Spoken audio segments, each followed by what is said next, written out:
The left wasn't going to let today's IG report go unanswered. So earlier today, New York Attorney General Barbara Underwood announced a new lawsuit against the Trump Foundation in New York. The suit seeks to dissolve the organization and ban Trump, as well as his 3 children, from serving on any nonprofit. Donald Trump Jr. is one of the people targeted by that lawsuit, and he joins us tonight. Donald Trump Jr., thanks a lot for joining us. Good to be with you, Tucker. How are you?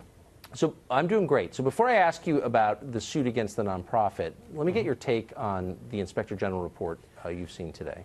Well, listen, it's pretty incredible. And obviously, I look at the Inspector General sort of as like HR at a major corporation, right? They're not really there to protect the individuals. They're there to protect the corporation. So as damning as it was, it probably doesn't go far enough as it relates to what was really going on. But I think real America, and what I've been saying for weeks, and last time I was on with you, real America sees what's going on here. They see that these phony players at the top of the FBI, not the rank and file, not the boots on the ground, the guys that are doing the real work, they said that these lawyers that never went through those things, that never started down at the bottom, these lawyers at the top were trying to influence an election and then undermine a presidency. I look at James Comey, it's like the liberal version of a sorority sister. Like, it's pretty ridiculous at this point. And when I see what's going on, I think I see what everyone else in America is seeing, and they should be disgusted. If you were a right-of-center person, not you specifically, but any person, and you were caught up in an FBI investigation, wouldn't you want to know that the man identified as FBI lawyer number 2 wasn't on your investigation? I would think that'd be kind of important. So why don't we know his name, and why shouldn't we know his name?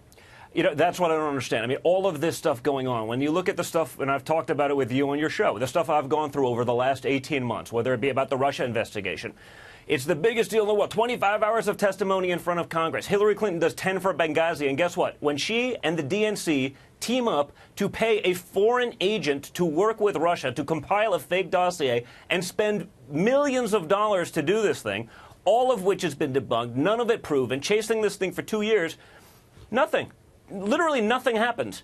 So I think it just shows the flagrant double standard. If you were even center, let alone right of center, you'd be getting the same thing. But if you're the uber left, you can get away with and do with whatever you want because there's no accountability there. And I think real people, again, are starting to see it, and they should be disgusted. So the new Attorney General of New York today announced a suit against the Clinton Foundation for influence peddling. I'm sorry, I got that wrong. Against the Trump Foundation. Yes. Yeah. Right. And you're named in it. Of course. What's your reaction to that? Listen, it's nonsense. In the end, you know, this is a charitable thing that was funded 50% by my father's own money to go into good deeds. It's something that Eric Schneiderman, before he went down a ball of flames as one of the leaders of the original Me Too movement, was working on for years. Where is he right now? He couldn't follow through. So they do this on the day that the IG report's going to be able to dominate in the news cycle. And guess what? Most of the media will carry their baggage. They'll run with it as though it's this big deal of a thing. And it really isn't. What's really ridiculous is that this is money that went to good and charitable causes, half of which was funded by this, had a 0% expense ratio. It didn't have employees, wasn't sending people on G5s all over the world like the Clinton Foundation at 90%. I believe they had 90% expense ratio. You know, that's the standard and the double standard by which we have to live. And we'll keep doing that, and we'll keep fighting. We'll do what we'll have to do. But I think what my father's doing is he's doing an amazing job in Washington, D.C. He's showing this flagrant double standard. He's highlighting it to the people. They're seeing it. They're fed up. And they're watching him win despite all of the noise, despite all of the obstruction, despite all of the hysteria about anything that Donald Trump does. I mean, I'm watching the last week, coming back from Singapore, I'm watching all these people. There are people on the left, I almost feel as though they were hoping for a nuclear war, because then they could say, see, Trump failed. It's really ridiculous, Tucker, and it's gone too far.